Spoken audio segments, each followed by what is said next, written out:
Madame, Monsieur, bon après-midi. Nous sommes le mardi 10 juillet 2018. Bienvenue aux 12 heures. Bon après-midi, Tony. Good afternoon, Martin. Well, you have the headlines of the midday news today. Tous aux urnes le 7 octobre. Un décret du président de la République signé hier convoque le Conseil électoral ce jour pour la présidentielle 2018. Réaction des acteurs politiques et du processus dans le 12 heures.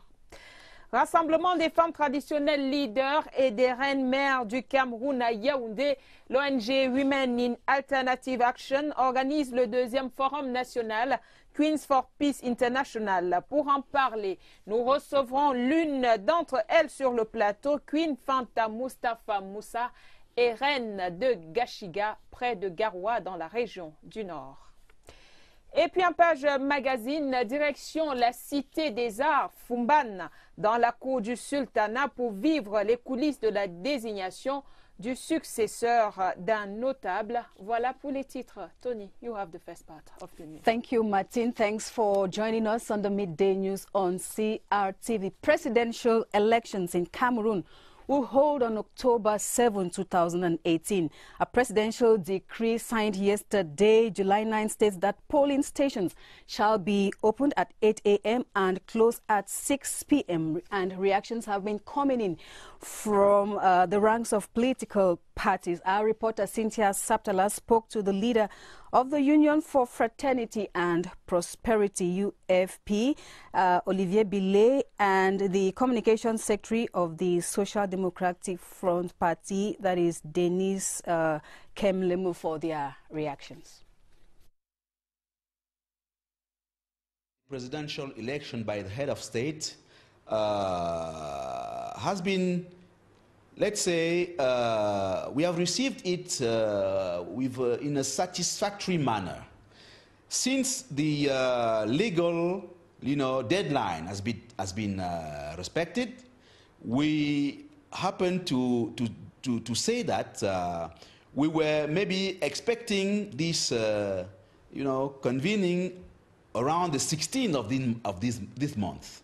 What we are also expecting now is that we are hoping that the electoral process, in terms of, the allocation, the resources which should be allocated to the political parties, should be also made available at, acceptable moment. Take note of the President of the Republic's convening of the Electoral Code for October 7, 2018.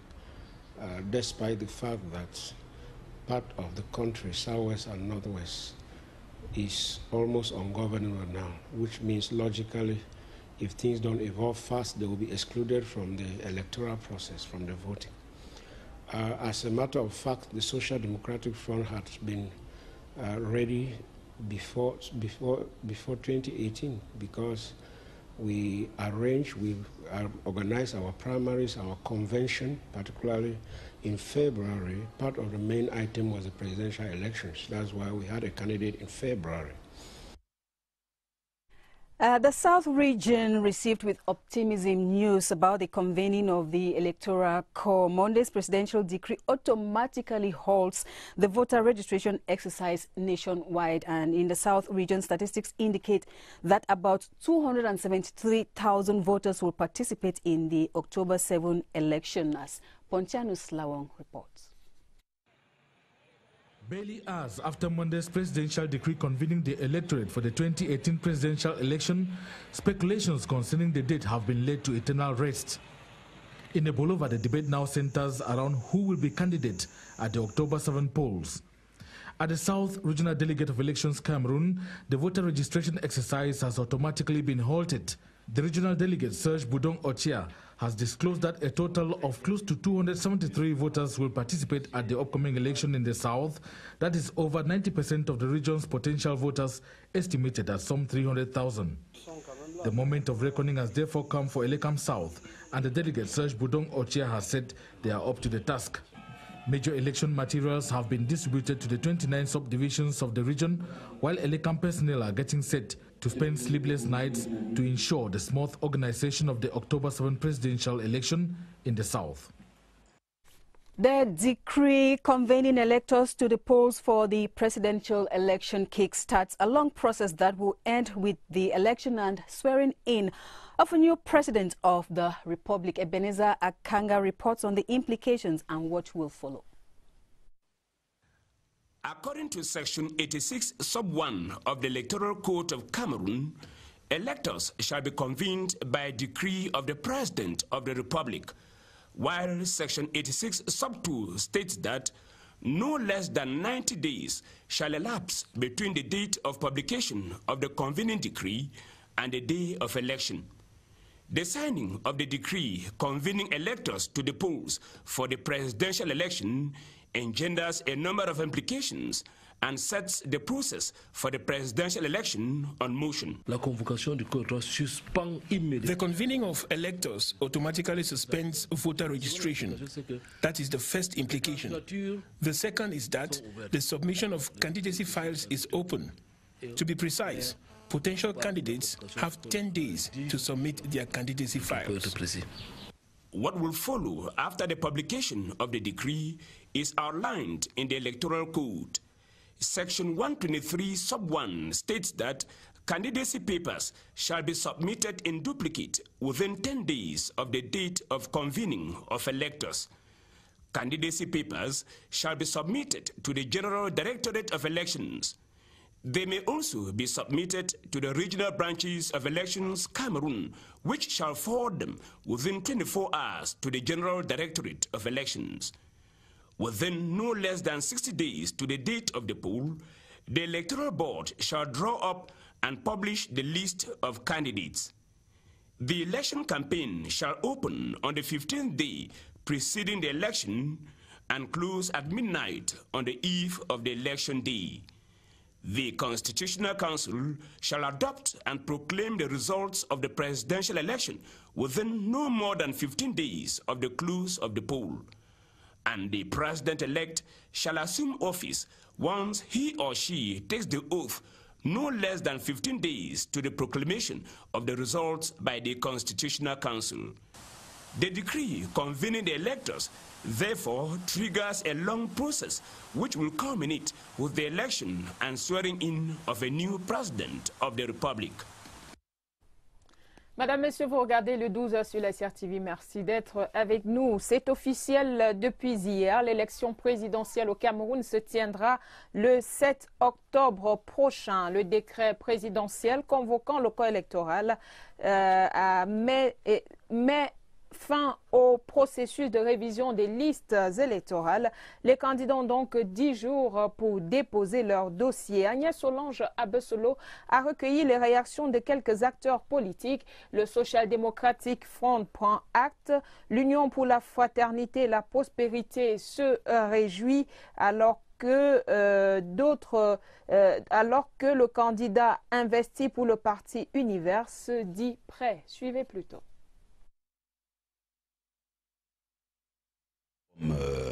La plupart de nos concitoyens, avec, il faut quand même le dire, une certaine satisfaction dans le sens où elle est conforme à la norme légale, à la norme constitutionnelle du pays.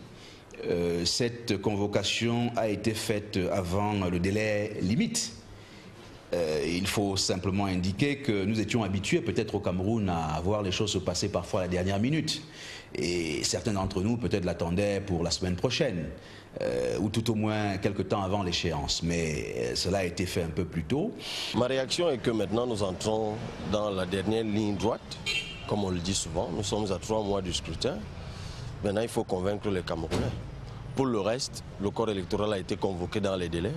La Constitution et le code électoral de 2012 sont clairs à cet effet. L'élection a lieu 20 jours au moins, 50 jours au plus avant l'expiration du mandat qui a commencé le 2 novembre 2011. 20 jours au moins, ça donnait 12 octobre, 50 jours au plus, 12 septembre. Et comme le président a une préférence pour les dimanches, le seul dimanche avant le 12, c'était dimanche le 7. J'avais même fait une publication là-dessus. Le SDF a pris acte de la convocation du corps électoral par le président de la République.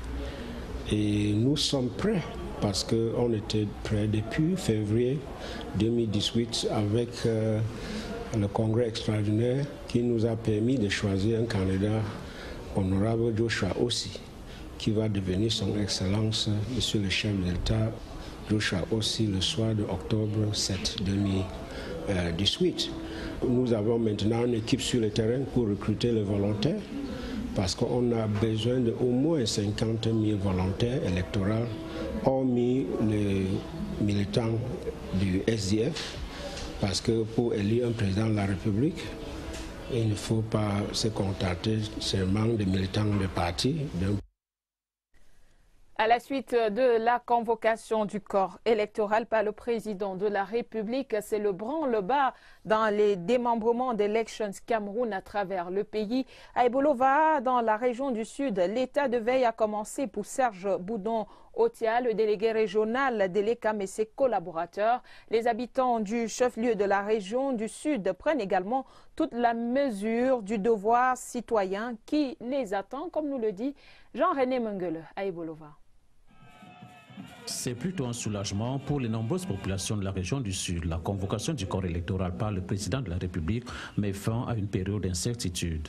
Le mandat des députés avait été prorogé et on croyait que ça durerait, mais voilà que le président, comme à l'accoutumée, surprend tout le monde. Nous sommes très heureux qu'il ait convoqué. Nous sommes prêts à accomplir notre devoir de citoyen. C'est une réaction de satisfaction. Ça va apaiser un peu les esprits.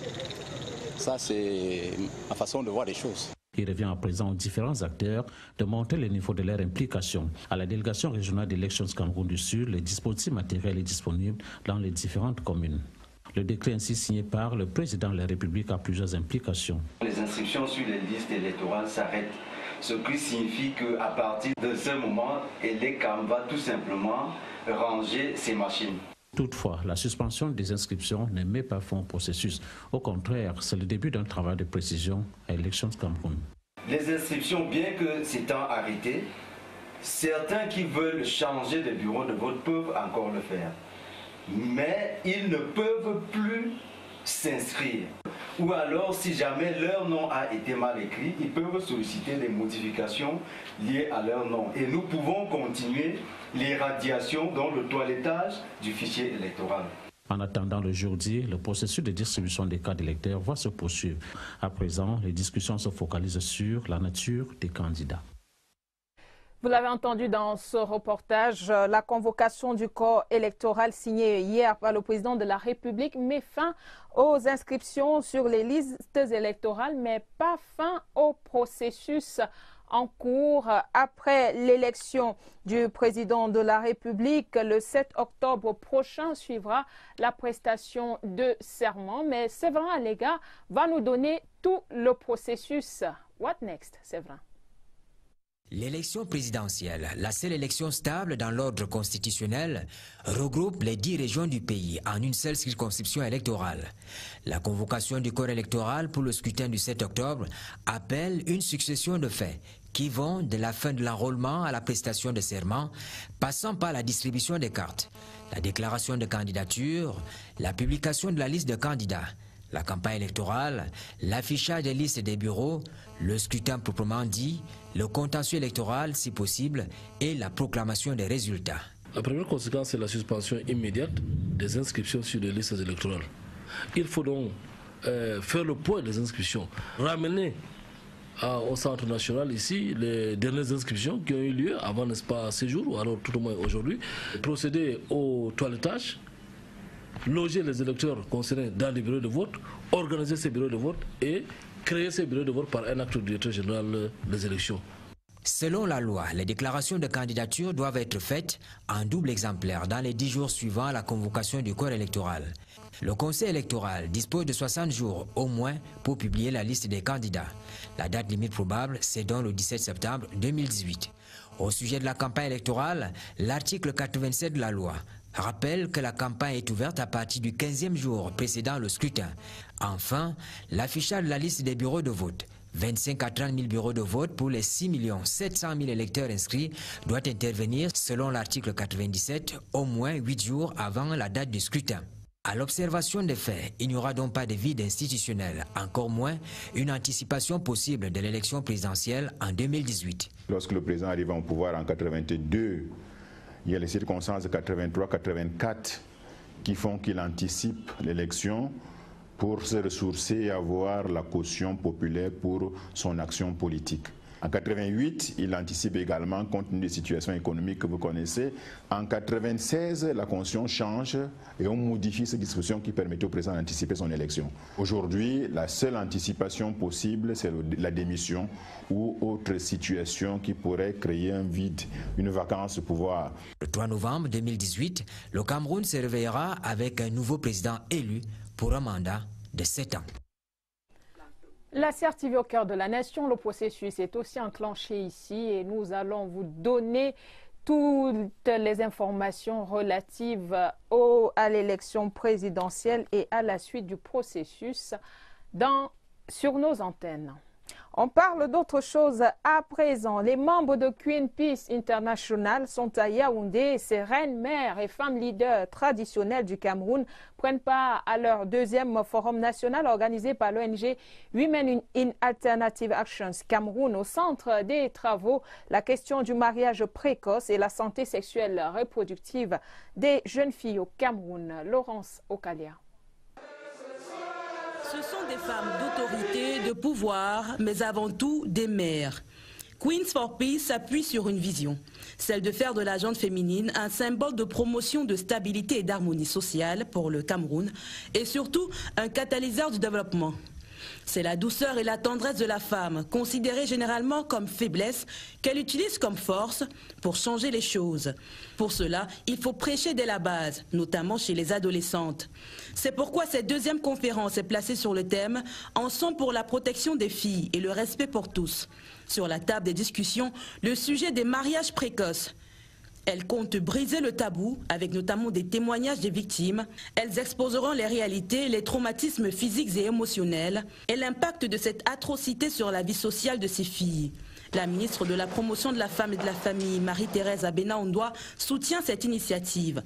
Elle participe aux échanges avec la voix du gouvernement pour ensemble faire de la femme le porte-étendard de paix et d'égalité sociale au Cameroun. You're watching the Midday News on CRTV. More than 100 female traditional leaders and queen mothers from across Cameroon begin meeting in Yaoundé today to look at ways of stopping child marriage. Discussions will also center on the sexual and reproductive health of young girls in Cameroon. The second national forum of the Queens for Peace International that will run from today, July 10 to the 12th, is hosted by Women in Alternative Action. Joyce Tata reports. Female school dropouts and young prostitutes, young widows with little or no support are some of the consequences plaguing girls who marry below the age of 18. This gathering of queens and female traditional leaders from all 10 regions of Cameroon seeks to discuss opportunities and challenges of ending child marriage and other forms of violence against women. It is the second national conference of the Queens for Peace Association, which will be addressing themes like gender inequalities, stigmatization, and family planning as a strategy to ending child marriage. The three-day conference has been officially launched by the Minister of Women Empowerment and the Family, Professor Marie-Thérèse Abena-Ondoa, who on the occasion encouraged the participants and experts to also use this platform to reflect on ways of contributing towards nation building and peaceful coexistence.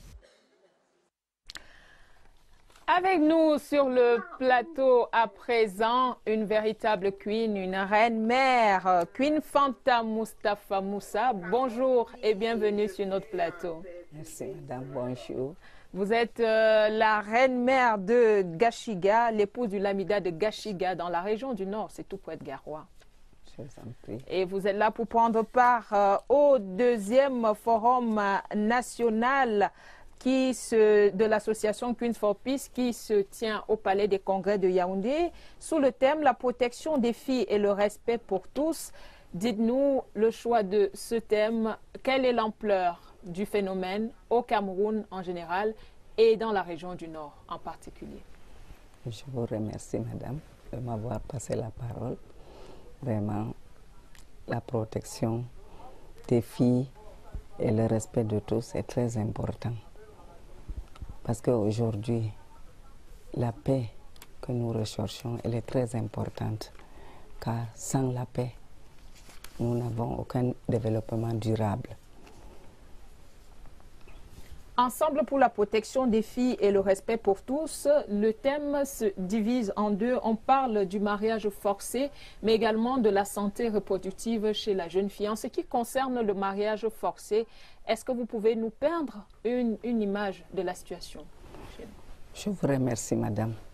C'est une pratique néfaste qui sévit dans nos sociétés.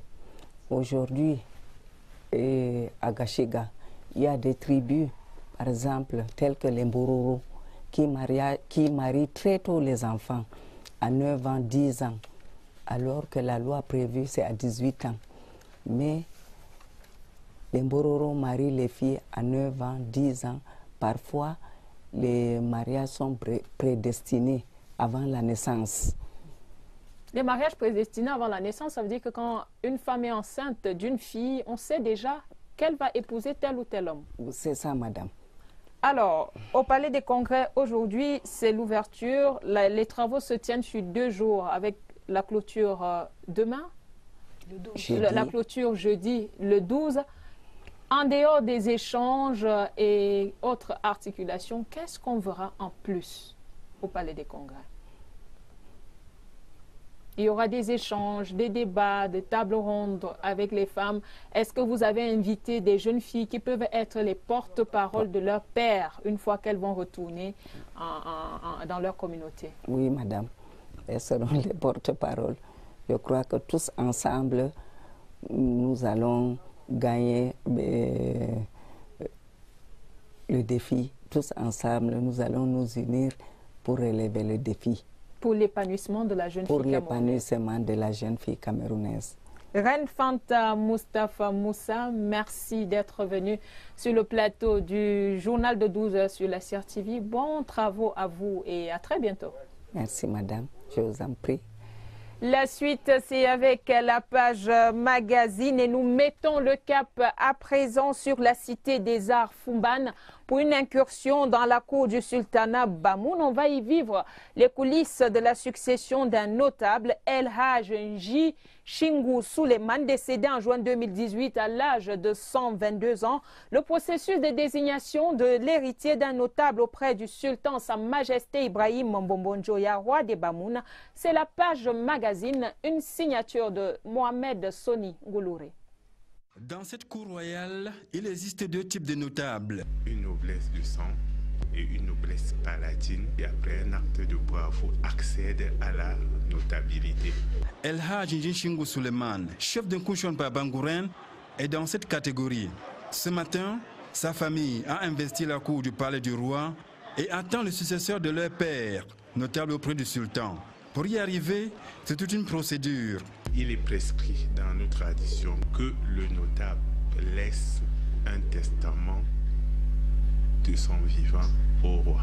Personnes concernées, il y a d'une part les personnes proches du défunt, après quelques têtes de nos neveux choisis. C'est la confrontation des différents testaments dans une chambre dédiée.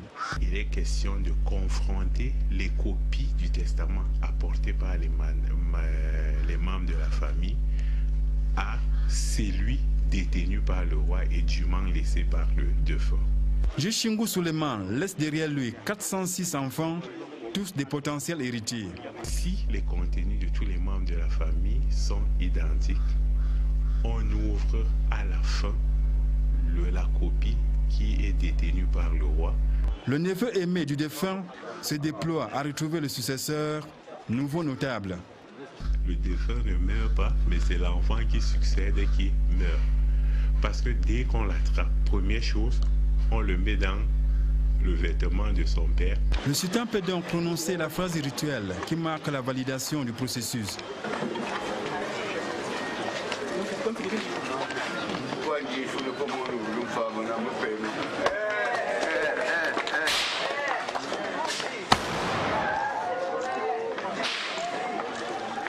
Et Peyo Sidik est soumis à ces rituels.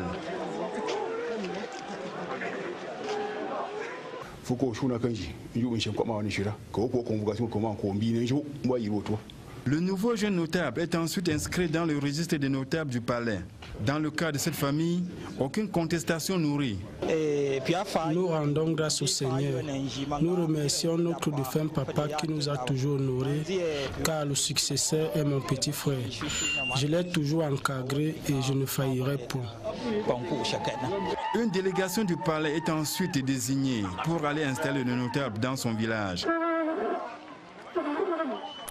Quelle est riche et belle la culture camerounaise. Le Premier ministre, chef du gouvernement, poursuit son périple à travers les sites et les infrastructures qui vont accueillir la CAN Total Cameroun 2019.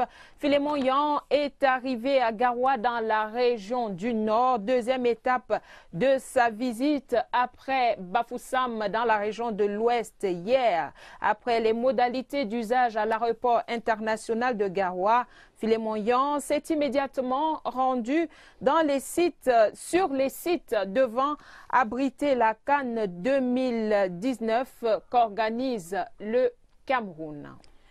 And as we just saw there, the Prime Minister Philemon Yang has just arrived in Garoua in continuation of his inspection tour of sites and structures to host next year's Africa Cup of Nations competition to be hosted by Cameroon. During the inspection visit, Philemon Yang will verify the level of renovation works at the Rumdiaja Stadium as well as hotel and secondary sporting structures to be used during the competition. The visit to Garoua follows a similar one undertaken yesterday by Prime Minister Philemon Yang in Bafoussam. And that report by Gideon Tazo brings us to the end of the Midday News today. Thank you for watching. See you tomorrow. Martin. À demain, Tony, mais avant, nous allons inviter tous nos téléspectateurs à suivre la demi-finale France-Belgique dès 19h sur la CRTV. Madame, Monsieur, merci d'avoir regardé. À demain, 12h.